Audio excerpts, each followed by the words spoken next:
A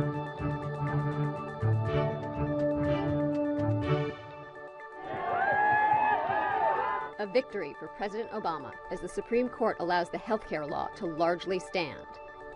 Whatever the politics, today's decision was a victory for people all over this country whose lives will be more secure because of this law and the Supreme Court's decision to uphold it. This is a time of choice for the American people. Our mission is clear. If we want to get rid of Obamacare, we're going to have to replace President Obama. Chief Justice John Roberts wrote the opinion, with Anthony Kennedy in dissent.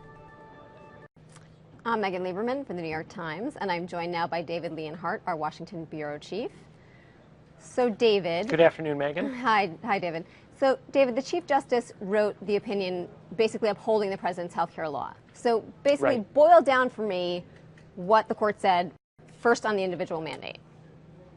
Well, first of all, you nailed the most surprising point of this whole thing. The Chief Justice upheld the president's health care law. And what they said specifically on the mandate, it was a little tricky.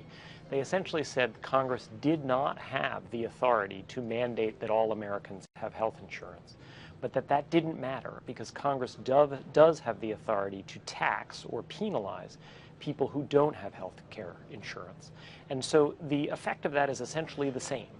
They say that if you either have to get health insurance or you have to pay a penalty, just as the bill said. Right, so it's a verbiage question, not a factual question.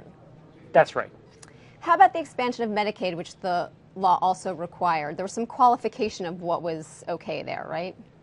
Yeah, there were some significant qualifications. So what the original law did was it expanded Medicaid, which is the federal health insurance program for low-income and sick people.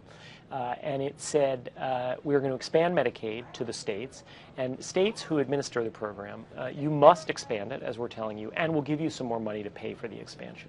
And states said that's not fair. You shouldn't coerce us in that way.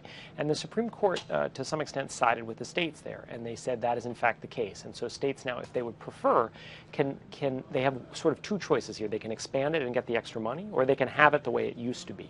And I think we're still waiting to see whether in fact states will take them up on that option, or whether most states will just go ahead and accept both the expansion and the extra.